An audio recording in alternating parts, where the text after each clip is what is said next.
Dr. Alpert, you have a PhD in communications, not medicine. I find that fascinating. My lawyer, Frank, stood beside me holding the binder that would end it all. The doctor's face went white. My daughter, Jenna, just stared, her eyes wide with panic. "How?" she whispered. She had a stack of papers on my coffee table, one of them a power of attorney form. She thought she was here to put her confused old mother into a quiet box. She forgot who I was. She forgot that I'm the one who built this house and the company that paid for it. To understand how my own daughter ended up in my living room trying to steal my independence, we have to go back. It all started 3 weeks ago with a surprise visit and a glossy brochure. Jenna didn't call. She never did. She just appeared, her white BMW whispering into my driveway like a shark. I was in the backyard, my hands in the dirt, tending to my hydrangeas. She walked onto the patio, holding a plastic cup of something electric green. "Mom," she said, not as a greeting but as an announcement, "you're getting dirt on your face. It's called gardening, Jenna. You used to do it with me, remember?" "I was 5, she said, setting her $12 juice on my weathered patio table. It looked alien there, a neon green warning light. "And I'm pretty sure I just ate the worms." Jenna is a top-tier real estate agent in a saturated market. She lives on cortisol and commissions, and she has a way of looking at my quiet, paid-off suburban life like it's a before picture in a home makeover show. "I'm worried about you," she said, launching into the script she'd clearly rehearsed in the car. "All alone here. This house. It's just so much for you. The upkeep. The stairs. I'm 72, not 102. I walk 2 miles every morning. I manage my own investments. I still mow my own lawn. I'm fine, honey. The house is perfect." That's when she pulled it from her leather tote bag. A brochure. It wasn't a cheap, flimsy piece of paper. It was thick, glossy cardstock, embossed with a silver leaf tree. Silver Willow's Premier Assisted Living. I didn't take it. "It's not a home, Mom. It's a resort," she barreled on, opening it for me. Pictures of seniors in crisp white polo shirts, laughing over a game of chess. A swimming pool with no kids in it. A dining room with a menu. It's like a cruise ship that never, sinks. She laughed at her own joke. I did not. "Jenna, I'm perfectly happy here." "But are you safe?" she pushed, her voice dripping with that fake, sticky concern she used on clients. "I was just at a PTA meeting for Lily, and all the other moms were asking if you were okay. They notice things." My stomach tightened. "Notice what?" "That you're slipping. Mrs. Henderson said your lawn wasn't edged last week." I placed my gardening spade on the table. The small clink was the only sound. "So my neighbors think I'm slipping because I missed an edging. They're worried, Mom. Be realistic." She leaned in, her voice dropping to a confidential whisper.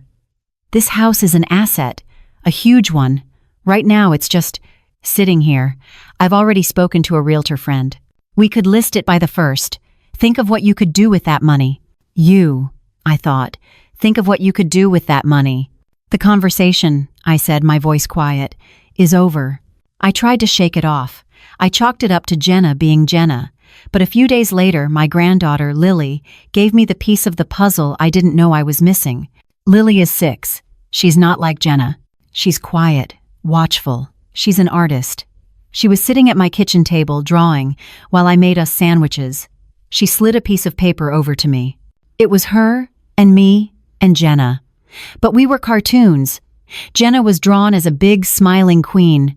I was a princess, but I was crying. And the queen was leading me to a tiny square castle with no doors and no windows. "What's this, sweetie?"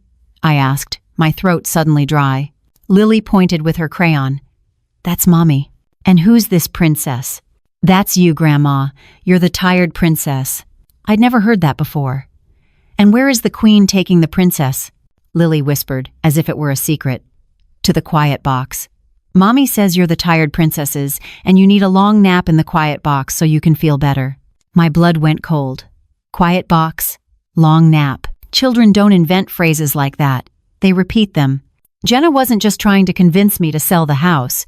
She was making a plan to remove me from it. That night, I couldn't sleep. The quiet box. The phrase echoed in my head. I felt the walls of my own home closing in. I felt frail, and I hated it. I got out of bed and went to the garage. My garage isn't a graveyard for Christmas decorations and old Costco purchases. It's a workshop. I walked to the tall metal locker in the corner, the one I hadn't opened in years. I keyed in the combination. Inside, it smelled like leather, oil, and iron. On the hook was my old, faded yellow hard hat, and on the floor, my boots. They weren't gardening clogs. They were steel-toed Red Wings. I picked one up, the weight of it familiar in my hand. The leather was stiff, the steel toe scuffed from a rebar mesh floor on the 12th story of the Bayside Tower. My firm, Vane Construction, had placed 10,000 yards of concrete for that job.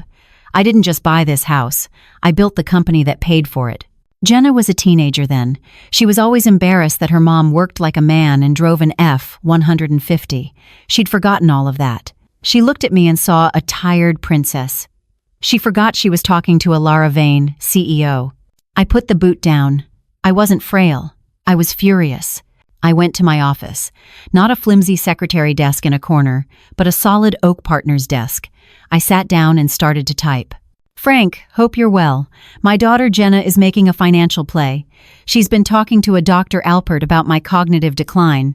I need a full workup on him, license, credentials, and any connection to her real estate firm, Apex Realty. I am also moving my primary assets into the EV Trust. Please execute. I was activating my assets. I was setting my board. A few days later, Jenna called. I'm popping by, Mom, and I'm bringing a friend. A wonderful doctor. He's just going to chat with you. The friend was Dr. Alpert. He was all smarm and soft, damp hands. His cologne was too strong, like he was trying to cover something up. He sat in my living room, and Jenna perched on the arm of the sofa like a vulture. Alara, he began, Jenna tells me you've been misplacing things. I decided right then to give them exactly what they wanted. Oh, goodness, I said, patting my head in fake confusion. Have you seen my glasses? Jenna sighed. Mom, they're on your head. Oh, silly me, I giggled. He asked me what I had for breakfast. I told him I couldn't recall. I remembered every crumb, oatmeal, half a banana, and a black coffee. But I gave him the doting old woman he wanted. He made notes on a pad. Jenna watched, a look of grim satisfaction on her face.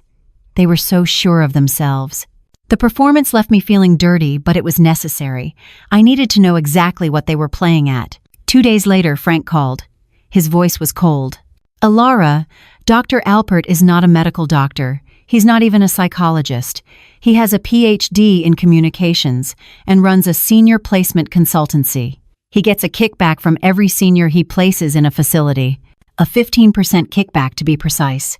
The quiet box, Silver Willows, plus the doctor, a placement consultant, equals elder fraud. This wasn't just greed. This was a scam. A cold, calculated business plan, and my daughter had brought this predator into my home. The fury didn't make me shake. It made me cold. It made me focused. I picked up the phone and dialed Jenna. I pitched my voice high, made it tremble. Jenna, dear, I've been thinking. You're right, I'm just so tired. This house is too much. You and Dr. Alpert, you should come over tomorrow at 10 a.m. We can sign the papers. I heard her sharp intake of breath, the sound of a shark smelling blood. Oh, Mom, that's wonderful. We'll be there.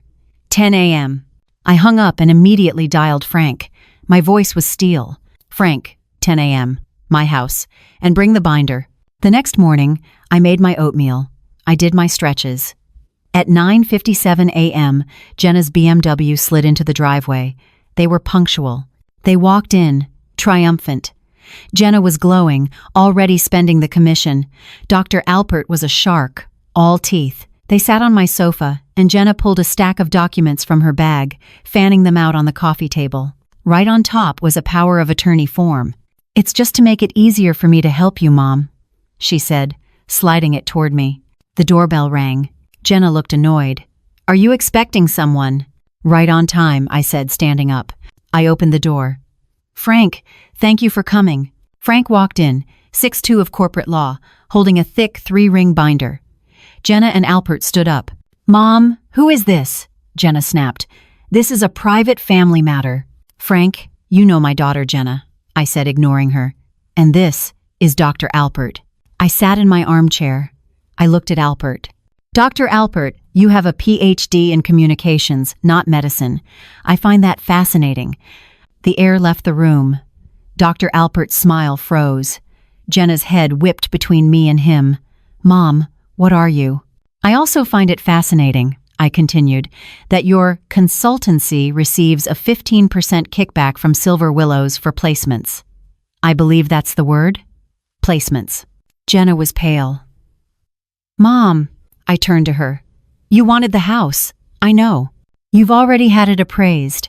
And I know you have a $2.8 million offer from Summit Developers contingent on me being placed by the 30th. How? She whispered. How did you... You forgot who I am, Jenna. You looked at my garden and forgot I work in steel. Frank. Frank stepped forward, all business. He placed the binder on the coffee table. The thud was the loudest sound I'd ever heard. Jenna, Alara has just filed a petition for a restraining order, Frank said, his voice booming in the quiet room. Furthermore, this binder contains a full report on your associate's kickback scheme, which we've forwarded to the State Attorney General's office for investigation into elder fraud. Dr. Alpert didn't say a word. He grabbed his briefcase and was out the door in 10 seconds. Jenna just stood there, her face crumbling, and then came the rage. You bitch, she screamed. You set me up. I am your daughter. After everything you owe me this. I have debts. The market is terrible. You have no idea. I sipped my tea. No, Jenna, you owe yourself. You have a real estate license, a career. Or, you did. I'll be speaking to the licensing board about your creative financing tactics and this little fraud attempt. That was the blow that landed. Not the loss of the house, the loss of her career. She collapsed onto the sofa, sobbing. Frank, I said, I think it's time for Jenna to leave. He gently, but firmly, escorted her out. Weeks later, the air in the house is cleaner. I won custody of Lily. Jenna is facing the consequences. I'm in the backyard. Lily is with me. We're not gardening. We're building a treehouse, a 2-story model with a bucket pulley. I'm wearing my steel-toed boots, and I'm teaching Lily how to use a spirit level. She hands me a new drawing. This time, the princess is wearing a hard hat. And she's not crying. She's standing next to a giant, friendly T-Rex, and together, they're guarding a big, beautiful castle. That's the strong princess, Grandma, she says. And that's you. You're the T-Rex. I smiled. That's right, honey. And nobody messes with the T-Rex. My daughter looked at me and saw a tired princess who needed to be put in a quiet box. She forgot that I'm the one who built the castle. They thought my kindness was weakness, my silence was confusion. But a lifetime of experience isn't just about getting old. It's about learning exactly when to fight back. When was a time you were underestimated and proved everyone wrong? Share your story in the comments below. We all have a T-Rex inside us. And if this story resonated with you, let us know your thoughts. And don't forget to like and subscribe for more stories about finding strength in the hardest of times. It all started 3 weeks ago, with a surprise visit and a glossy brochure. Jenna didn't call, of course. She never does. She treats a phone call like a formal declaration, but showing up unannounced on a Tuesday afternoon is, in her mind, casual. I was in my backyard, my hands deep in the soil, dividing my hostas. That garden is my sanctuary. It's the one place where I have total control, where I know exactly what's a weed and what's a perennial. It's where I built my life back, one plant at a time, after my husband passed. The air smelled like damp earth and sunlight. Then I heard the whisper of gravel. A white BMW, polished to a mirror finish, was easing its way up my driveway. Jenna.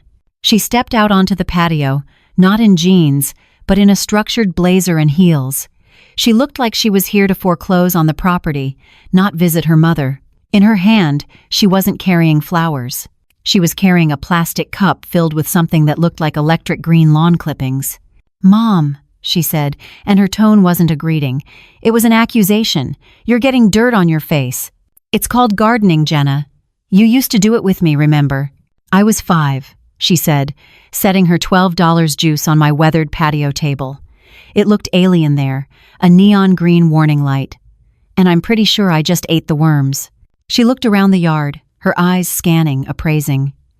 Jenna is a high-performing real estate agent in a saturated market. She lives on cortisol and commissions, and she has a way of looking at my quiet, paid-off suburban life like it's a before picture in a home makeover show. "I'm worried about you," she said, launching into the script she'd clearly rehearsed in the car. "All alone here. This house. It's just so much for you. The upkeep, the stairs, the yard. I'm 72, not 102. I walk 2 miles every morning. I manage my own investments. I still mow my own lawn. Thank you very much." "I'm fine, honey. The house is perfect." That's when she pulled it from her leather tote bag. A brochure. It wasn't a cheap, flimsy piece of paper you get at a motor lodge. It was thick, glossy cardstock, embossed with a silver leaf tree. The kind of paper that costs $5 a sheet. Silver Willow's Premier Assisted Living. I didn't take it. My hands were covered in dirt, and I had no intention of washing them. "It's not a home, Mom, it's a resort," she barreled on, opening it for me. I saw pictures of seniors in crisp white polo shirts, laughing over a game of chess. An indoor swimming pool with no kids in it, a dining room with a menu. It's like a cruise ship that never, sinks. She laughed at her own joke. I did not. The silence hung in the air, broken only by the sound of a blue jay at the bird feeder. "Jenna, I'm perfectly happy here." "But are you safe?" she pushed, her voice dripping with that fake, sticky concern she used on clients. "I was just at a PTA meeting for Lily, and all the other moms were asking if you were okay. They notice things." My stomach tightened. I stood up, wiping my hands on my apron. "Notice what?" "That you're slipping. Mrs. Henderson said your lawn wasn't edged last week, and you left your recycling bin out all day." I almost laughed. "So my neighbors think I'm slipping because I missed an edging. I was at a matinee, Jenna." "They're worried, Mom. Be realistic." She leaned in, her voice dropping to a confidential whisper, as if the hydrangeas were listening. "This house is an asset. A huge one. Right now, it's just sitting here, collecting dust and property taxes. I've already spoken to a realtor friend. We could list it by the 1st. Think of what you could do with that money." "You," I thought. "Think of what you could do with that money." "The conversation," I said, and my voice was dangerously quiet, "is over." She huffed, offended. "I'm just trying to help, Mom. I'm the only one who's being practical. You're too stubborn to see it." She left the brochure on the table. A glossy, silver-leaf scar on my afternoon. She got back in her white car and whispered away, leaving me standing in the dirt. I tried to shake it off. I chalked it up to Jenna being Jenna. She sees the world in square feet and dollar signs. But a few days later, my granddaughter, Lily, gave me the piece of the puzzle I didn't know I was missing. Lily is 6. She's not like Jenna. She's quiet, watchful. She's an artist. She was sitting at my kitchen table, the way she did most afternoons, drawing, while I made us sandwiches. The house was filled with the smell of toasted bread and the sound of her crayon moving across the paper. "Grandma," she said, not looking up, "is your house sad?" "Sad? I don't think so, honey. Why do you ask?" She slid the piece of paper over to me. It was a drawing. It was our family. Jenna was drawn as a big, smiling queen, wearing a sharp-shouldered dress. I was a princess, but I was crying, my little crayon mouth turned down, and the queen was leading me by the hand, pulling me toward a tiny, square castle. I put my hands flat on the table, feeling the cool wood. Children don't invent phrases like that. They repeat them. Jenna wasn't just trying to convince me to sell the house. She was telling her own daughter I was a tired princess who needed to be put in a quiet box. She was building a narrative. She was poisoning the well. This wasn't just greed. This wasn't just a clumsy, real estate-driven suggestion. This was a plan. I looked at the drawing. The crying princess, the smiling queen, the windowless, doorless box. Jenna had just made a terrible mistake. She thought she was dealing with a tired princess. She forgot who I really was. She left the brochure on the table, a glossy, silver-leaf scar on my afternoon. She got back in her white car and whispered away, leaving me standing in the dirt. I tried to shake it off. I chalked it up to Jenna being Jenna. She sees the world in square feet and dollar signs. But a few days later, my granddaughter Lily gave me the piece of the puzzle I didn't know I was missing. Lily is 6. She's not like Jenna. She's quiet, watchful. She's an artist. She was sitting at my kitchen table, the way she did most afternoons, drawing, while I made us sandwiches. The house was filled with the smell of toasted bread and the sound of her crayon moving across the paper. "Grandma," she said, not looking up, "is your house sad?" "Sad? I don't think so, honey. Why do you ask?" She slid the piece of paper over to me. It was a drawing. It was our family. Jenna was drawn as a big, smiling queen, wearing a sharp-shouldered dress. I was a princess, but I was crying, my little crayon mouth turned down. And the queen was leading me by the hand, pulling me toward a tiny square castle. A castle with no doors and no windows. Just a solid gray block.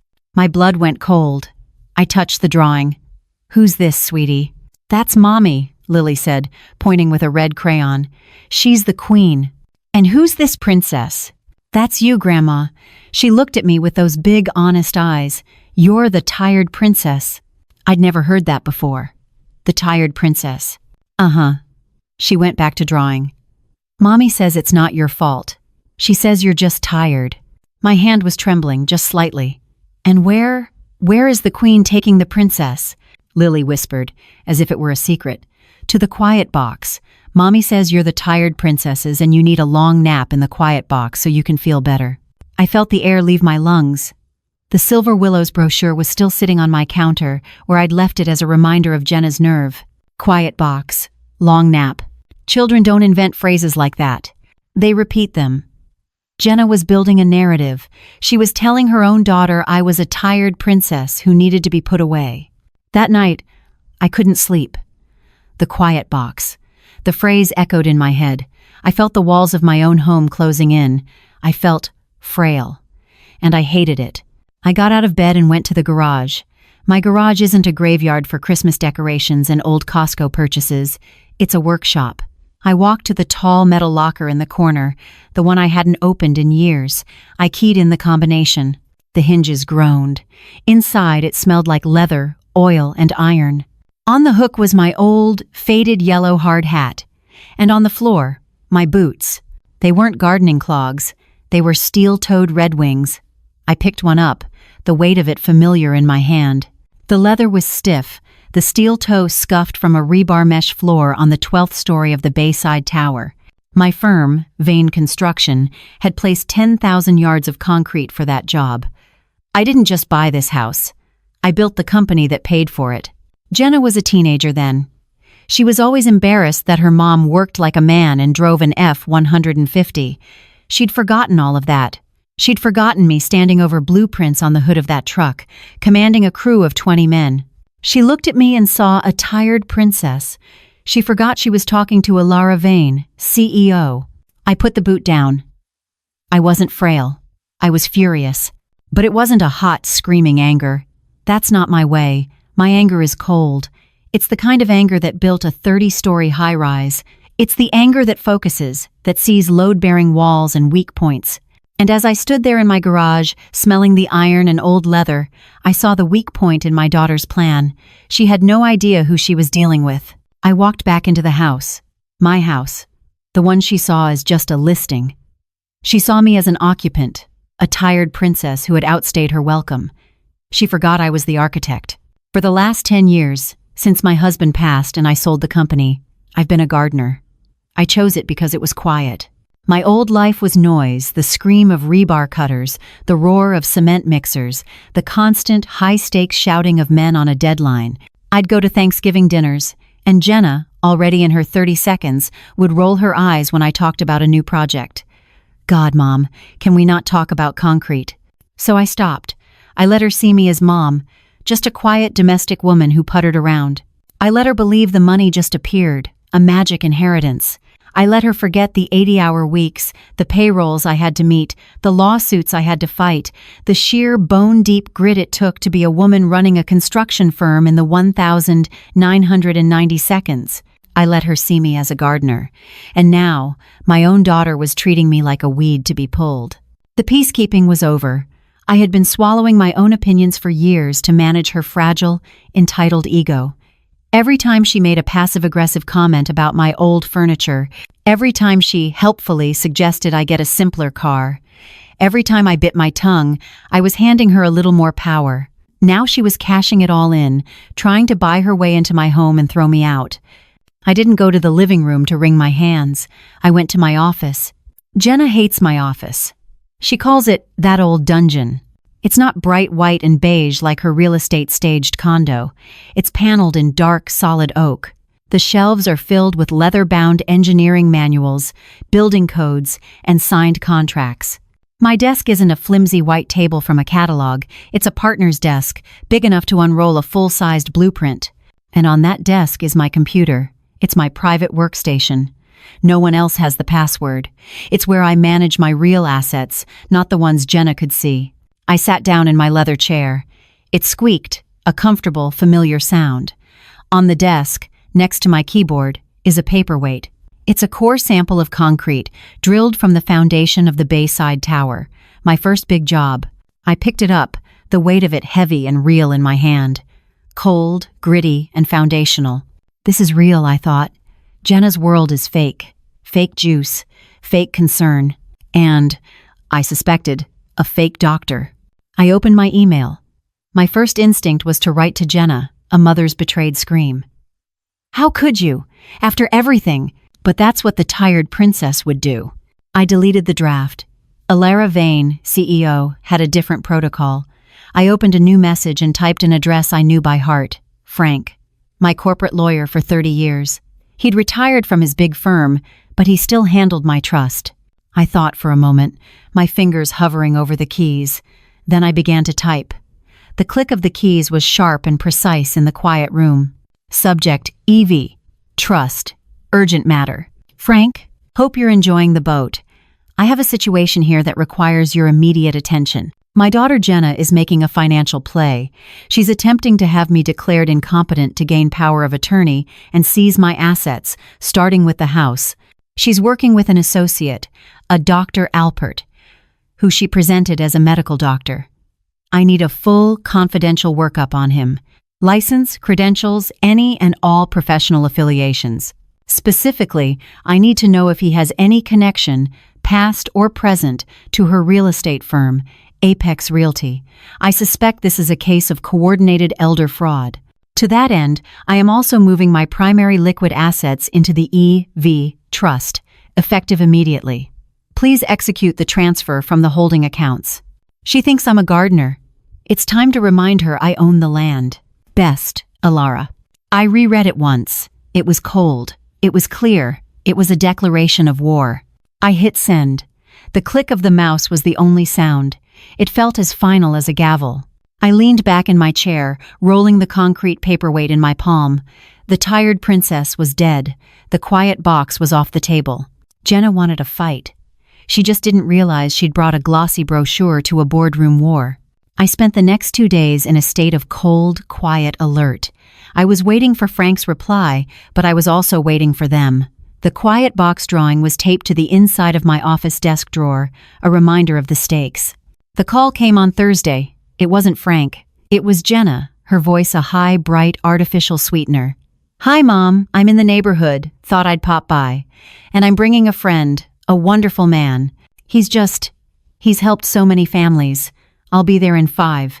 She didn't ask. She announced. The friend was a tactic.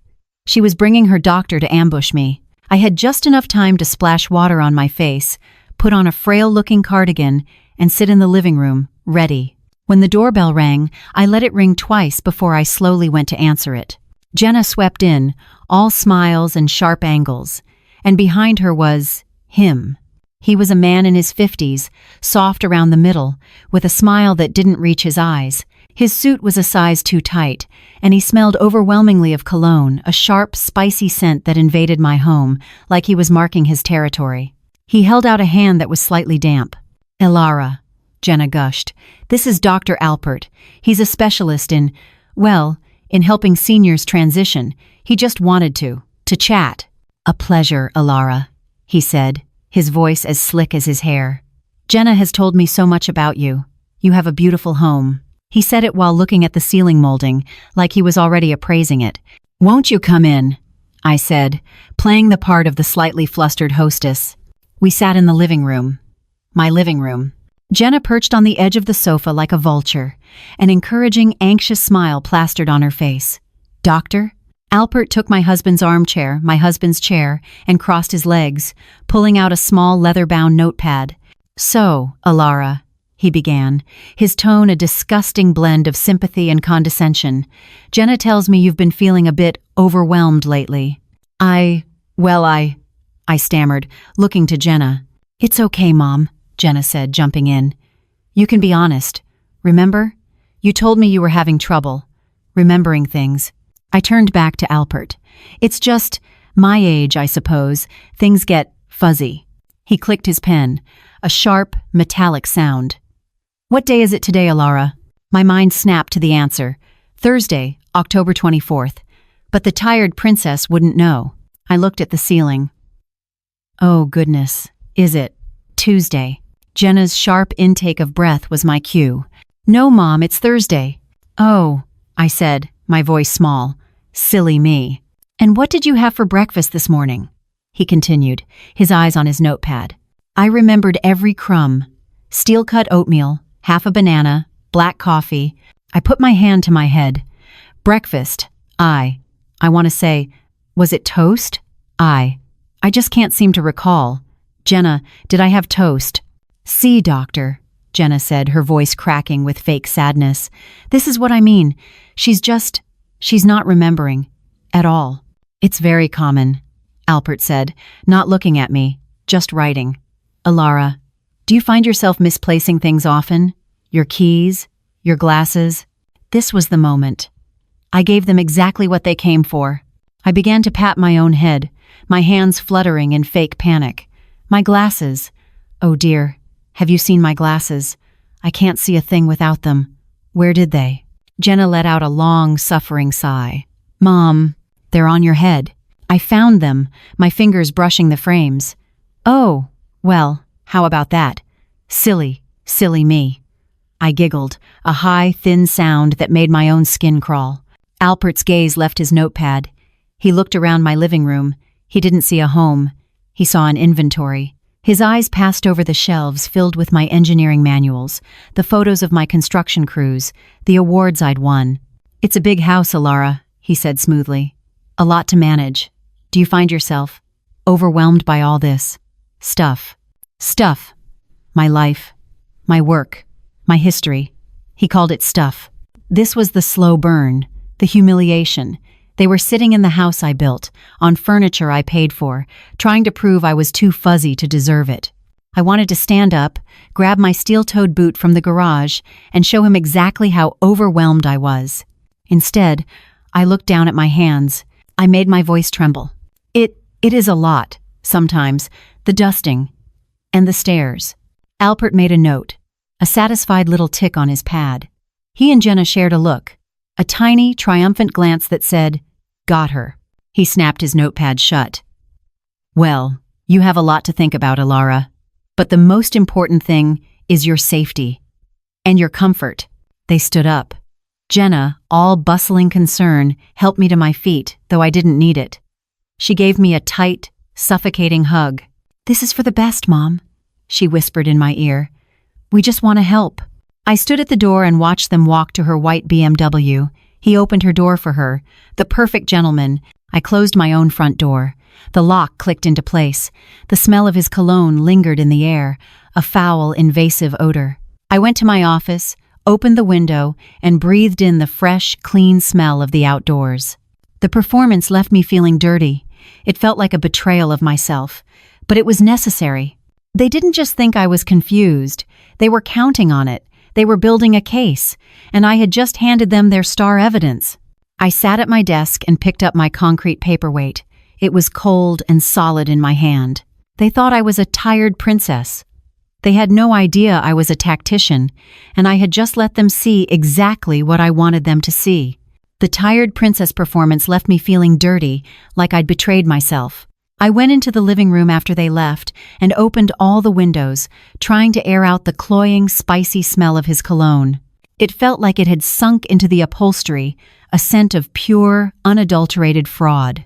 I spent the next 48 hours in a state of cold, quiet alert. I was a general waiting for the field report. I gardened, I paid my bills online, I made myself oatmeal. But every second, I was waiting. Every time the phone rang, my stomach tightened. I had to know, was he just a bad doctor or was he a con artist? The call came on Saturday morning. I was in my garden, pruning the roses on the back fence with a vengeance, cutting away all the dead wood. My phone buzzed in my pocket. I saw the name, Frank. I pulled off my heavy canvas glove, my heart hammering a cold, steady beat against my ribs. I tapped the screen, my voice perfectly level. Ilara. Ilara. Frank's voice was all business, no small talk. He never wasted time. I got the report back from the P. I'm looking at it now. I held my breath. And your hunch was dead on. A pause. Dr. Alpert is not a medical doctor. He's not a geriatrician. He's not even a psychologist. I closed my eyes, the sun warm on my face. What is he? He has a PhD in communications from an online university, and he runs a one-man consultancy called Senior Solutions. It's a placement agency, Ilara, a glorified salesman. A placement agency, I repeated. The quiet box just got a price tag. Exactly, Frank said, his voice like gravel. And here's the kicker. He has a contract with Silver Willows. He gets a kickback. A 15% commission on the first year's fees for every placement he makes. 15%. The glossy brochure was still on my counter. I knew their rates. They started at $12,000 a month. My mind did the math, sharp and fast, just like it was calculating a bid for rebar. $12,000 a month is $144,000 a year, 15% of that. Alpert stood to make over $21,000 just for getting me to sign a form. And Jenna would get the house. It's elder fraud, plain and simple, Frank said, his voice hard as stone. They're coordinating. He builds the medical case. She provides the family pressure. They squeeze you out, he gets his check, she gets the listing. It's a clean, disgusting little operation. I thanked Frank, told him to email me the full report, and hung up. I stood there in my garden, the pruning shears heavy in my hand. The tired princess was gone. The silly me who couldn't find her glasses. She was gone. In her place was the CEO, looking at a breach of contract. This wasn't a family disagreement anymore. This wasn't my entitled daughter having a tantrum. This was a calculated, fraudulent business plan to liquidate my life. I looked at the rose bush, with its sharp thorns and its dead wood. I knew exactly what to do next. I walked inside, past the living room where I'd played the fool, and went straight to my office. It was time to set the trap. A trap isn't built on anger. That's flimsy. A trap built on anger has weak points, places where the emotion spills out and ruins the mechanism. A real trap, a good trap, is built on a foundation of cold, hard math. It's built on leverage, evidence, and timing. It's built like one of my buildings. Steel, concrete, and law. I sat in my office, Frank's report open on my screen, the words PhD in communications, 15% kickback, and Senior Solutions blurred together. It was all there, in black and white. This wasn't a family dispute. This was a conspiracy. My first instinct, the mother instinct, was to feel a wave of crushing sadness. I looked at the picture of Jenna on my desk, a smiling girl with pigtails at her high school graduation. Where did she go? When did my daughter, the one I took to buy her first car, the one I co-signed a mortgage for, decide that I was no longer her mother, but a contingency in a real estate deal? Did I do this? Did I work too much? Did I give her too much so she never learned the value of earning anything? I closed my eyes. The old guilt. It's the weakness every parent has, the one our children learn to pull like a lever. But then I opened my eyes and looked at the other picture, Lily's drawing, the tired princess and the quiet box. And the guilt evaporated. No, this wasn't my fault. This was her choice. She chose greed. She chose to look at her 2-year-old mother, not with love, but with impatience. She had become a parasite, and she was trying to kill the host. The sadness was gone, replaced by a cold, sharp, and utterly clarifying focus. Ilara Vane, CEO, was back in the chair. It was time to make the calls. This was the most critical part. The performance had to be perfect. One false note, one crack of steel in my voice, and she'd know. I picked up my concrete paperweight, the core sample from the Bayside Tower. It was cold, gritty, and real. I held it in my left hand, grounding myself in who I really was, while I picked up the phone with my right. I dialed Jenna's number. I took a deep breath. I let my shoulders slump. I made my voice small. "Jenna," I said, pitching it high, adding a little tremble.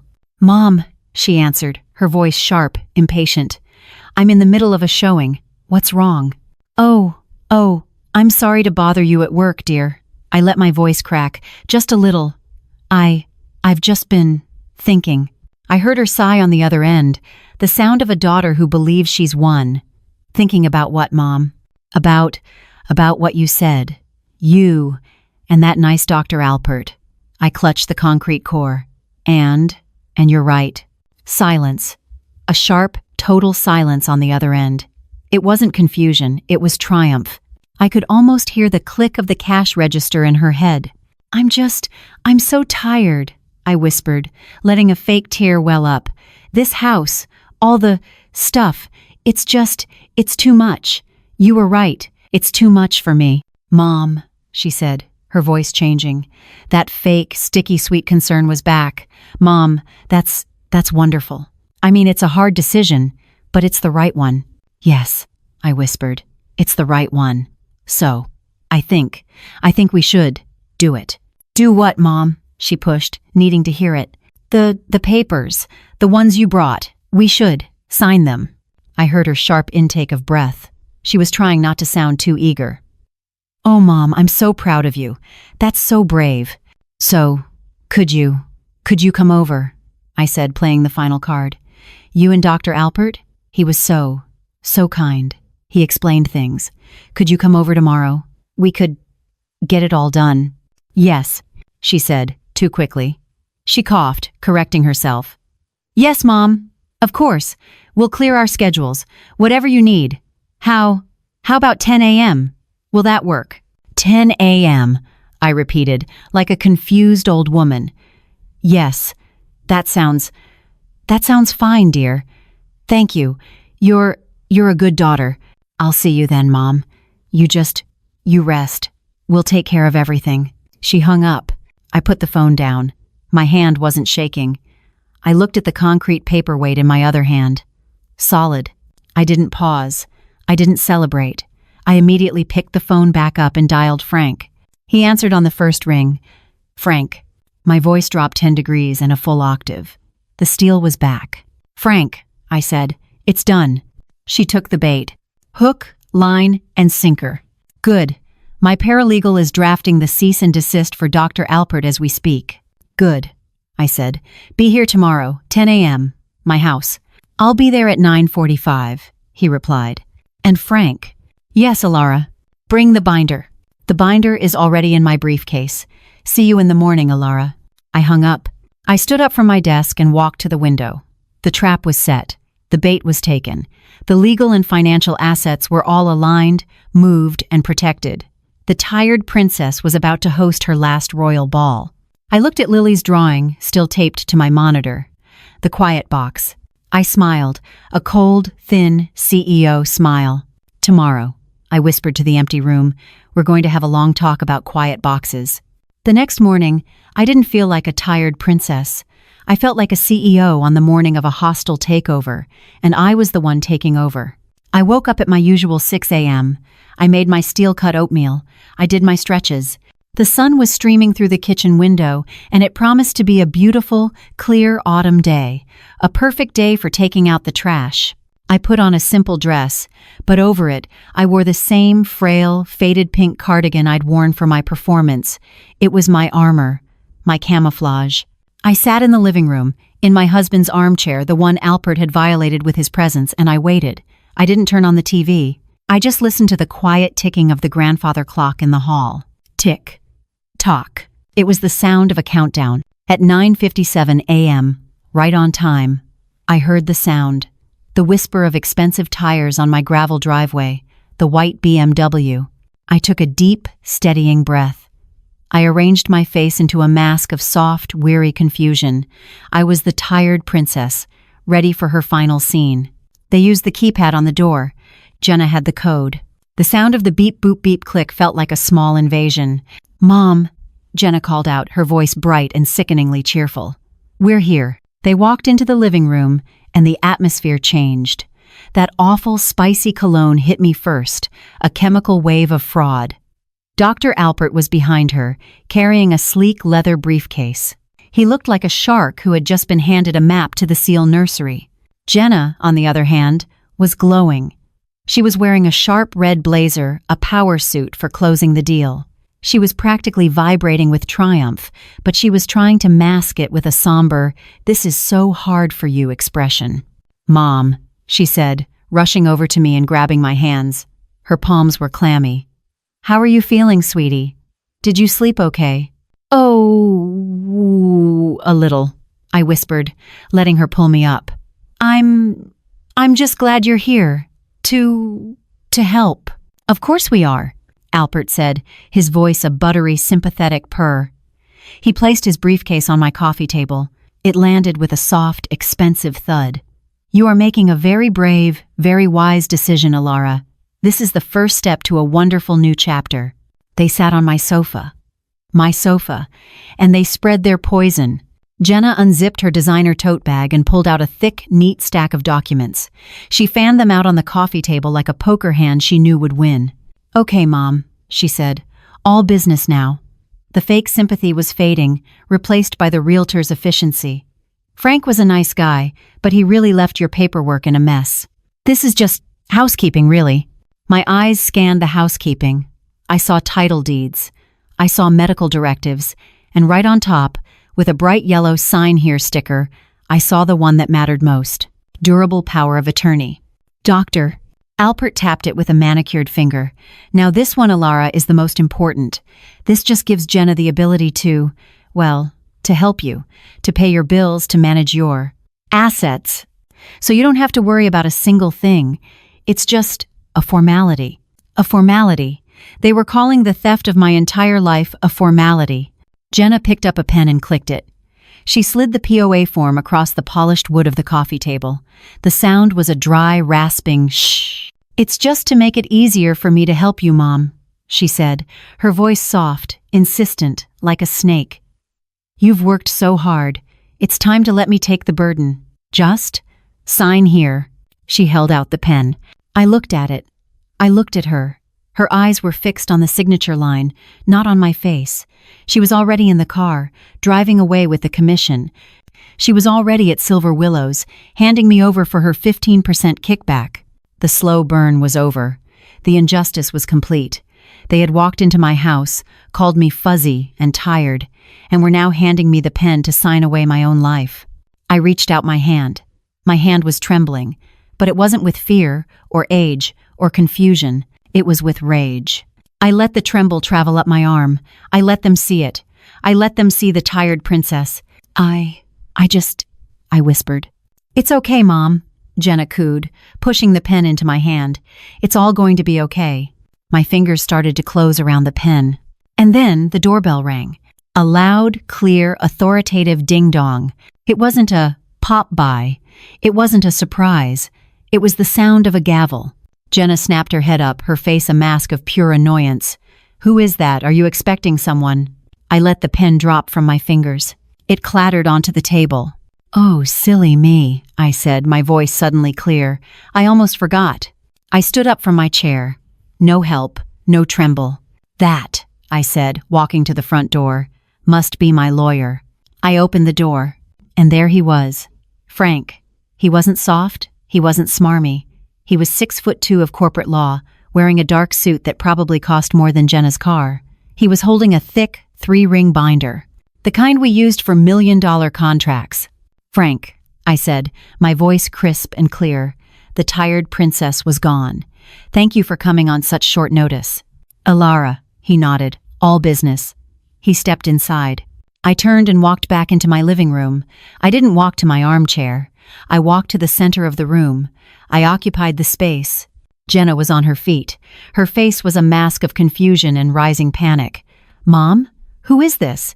This is a private family matter." "This is a private matter, Jenna," I said. "This is Frank, my attorney." I gestured to the 2 vultures on my sofa. "Frank, you know my daughter Jenna. And this?" I paused, looking directly at the fake doctor. This is Dr. Alpert. I picked up my concrete paperweight from the desk, the cold, gritty core sample from the Bayside Tower. I held it. It felt good in my hand. I looked at Alpert. His fake smile was frozen on his face. Dr. Alpert, I said, my voice like ice. You have a PhD in communications from an online university. I find that fascinating. The air left the room. Alpert's face didn't just go pale. It went white, the color of drywall. Jenna's head whipped between me and him. Mom, what? What are you talking about? He's a salesman, Jenna, I snapped. He's a placement consultant. I also find it fascinating, doctor, that your consultancy receives a 15% kickback from Silver Willows for every placement you make. Jenna's mouth opened, a little O of shock. She looked at Alpert, her eyes screaming traitor. I wasn't done. I turned to my daughter. And you wanted the house. I know. You were so impatient. You've already had it appraised. And I know you have a $2.8 million offer from Summit Developers contingent on me being placed in the quiet box by the 30th. Jenna's face crumbled. How? She whispered. How did you? I took a step closer. I thought of my steel-toed boots in the garage, of the hard hat, of the woman who built this. You forgot who I am, I said. The line was quiet, but it was the heaviest thing in the room. You looked at my garden and forgot I work in steel. You saw a tired princess. You forgot I built the castle. Frank, I said. This was his cue. Frank stepped forward. He placed the binder on the coffee table. The thud was the loudest sound I'd ever heard. It landed right on top of her power of attorney form. Jenna, Frank said, his voice booming in the quiet room. Alara has just filed a petition for a restraining order. Furthermore, this binder. He tapped the thick, black book. He contains a full report on your associate's kickback scheme, a copy of which has already been forwarded to the State Attorney General's office for investigation into elder fraud. Dr. Alpert didn't say a word. He grabbed his sleek briefcase. He didn't even look at Jenna. He just left. He practically ran out the door I was still holding open. The door clicked shut, a quiet final thud.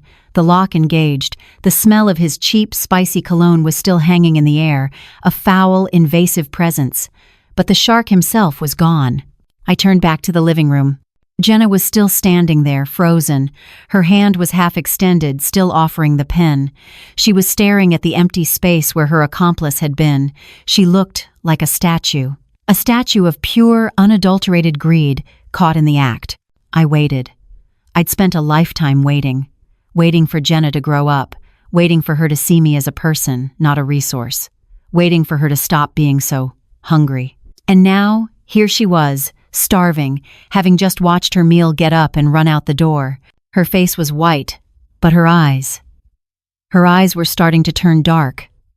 The confusion was hardening, like wet concrete, into something else. The silence stretched. The grandfather clock in the hall was the only sound. Tick, tock, tick, tock. You, she whispered. It was a dry, rasping sound, like sandpaper. And then she exploded. You bitch. It wasn't a shout. It was a scream. A raw, ragged, animal sound that tore through the quiet of my home. It was the sound of a spoiled child who had just been told no for the first time in her adult life. You set me up, she shrieked, her face twisting into something ugly, something I didn't recognize. Her concerned mask was gone, ripped away. This was the real Jenna. You played me. You senile old bitch. You were pretending. I didn't move. I just watched. I had watched her have tantrums as a toddler in the Costco aisle. I had watched her have them as a teenager when I wouldn't buy her the brand new convertible. And here she was, 45 years old, having one on my living room floor because I wouldn't let her steal my life. I am your daughter, she screamed, as if that was the ultimate trump card, as if that one word, daughter, gave her the right to commit grand larceny, to gaslight me, to try and lock me in a quiet box. After everything I've done for you, she raged on, spittle flying from her mouth.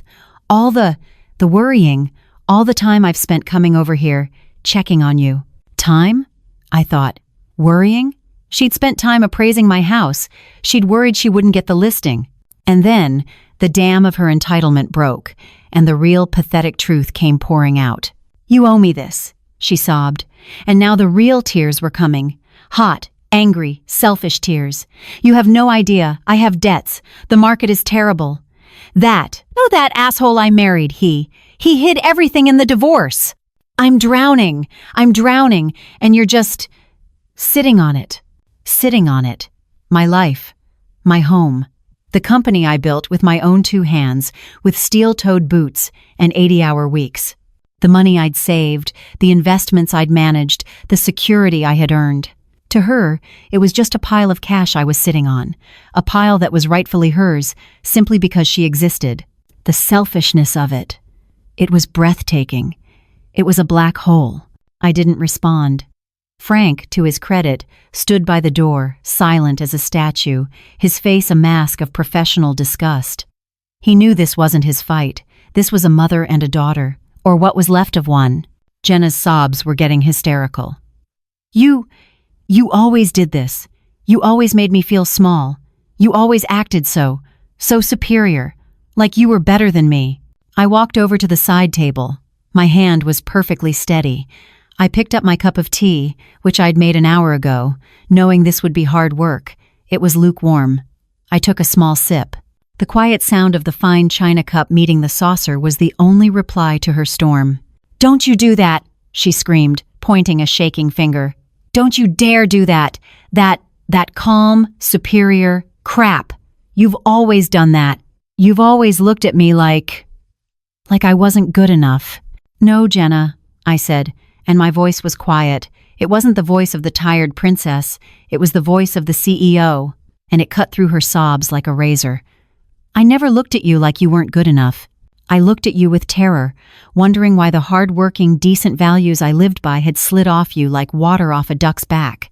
I looked at you wondering how my child could be so weak." That stopped her. She looked up, her face a mess of mascara and disbelief. "You," I said, taking a step toward her, "owe yourself. You had a career, a family. You had a mother who loved you." Her face changed. The rage flickered, replaced by a sudden, desperate panic. She was a cornered animal. I can fix this, Mom," she whimpered, her voice suddenly small. We can fix this. Just get him to stop. Tell him to take back the report. I'll sell the condo. I'll get another job.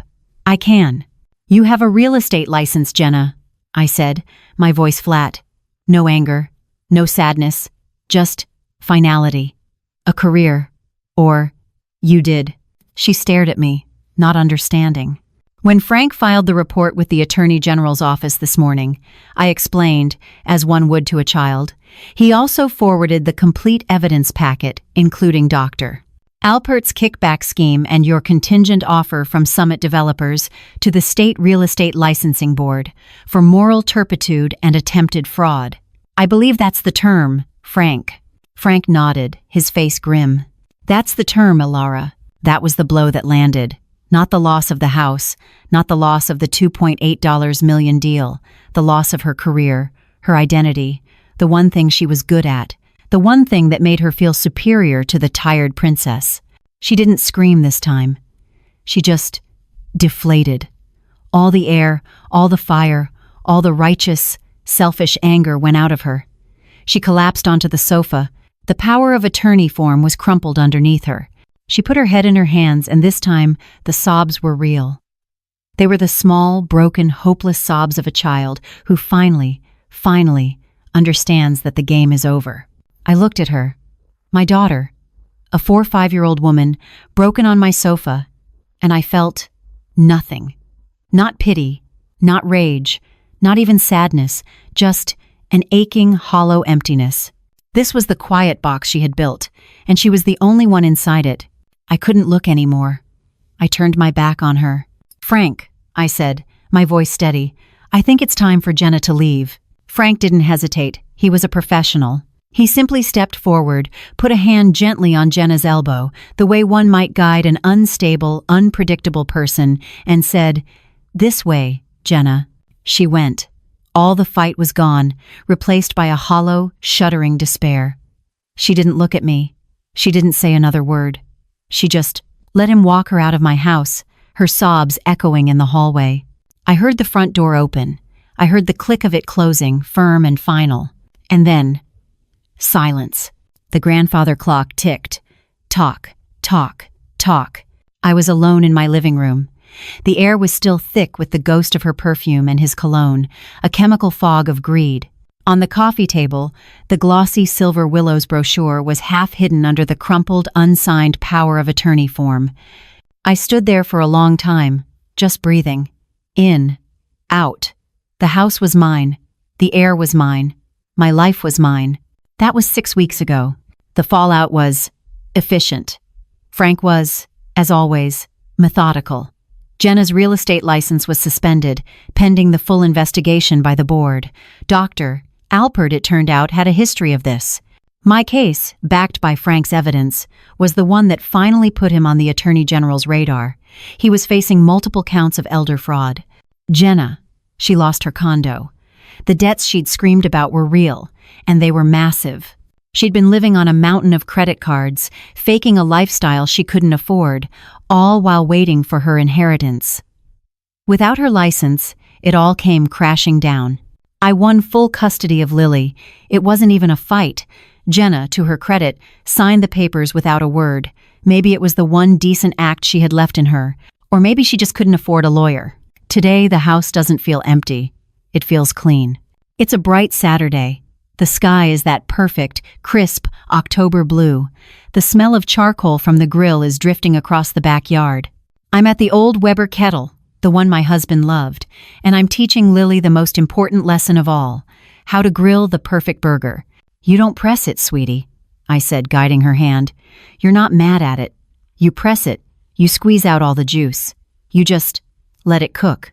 Lily, standing on a step stool in a future CEO t-shirt I'd bought her, nodded seriously.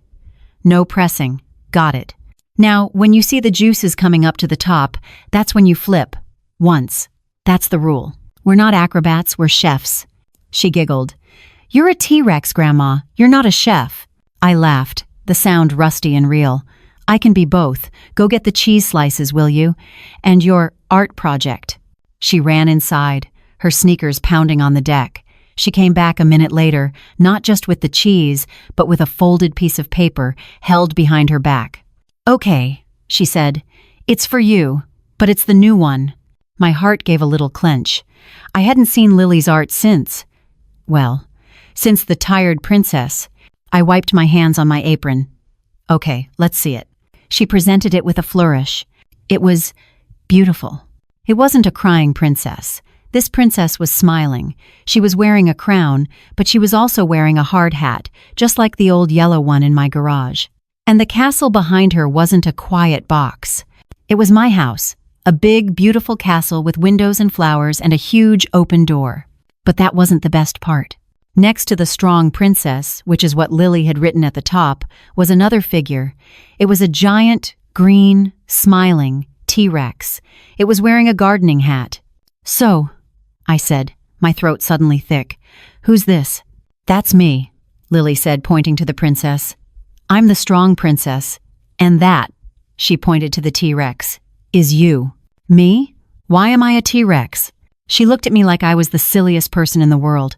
Because you're the boss, and you're big, and you protect the castle. I looked at the drawing, the smiling princess, the giant, protective T-Rex. I thought of the quiet box and the crying, frail woman my own daughter had tried to make me. Lily had seen it. She had seen me. The real me. I pulled her into a one-armed hug, smelling the smoke and sunlight in her hair. You got that right, sweetie.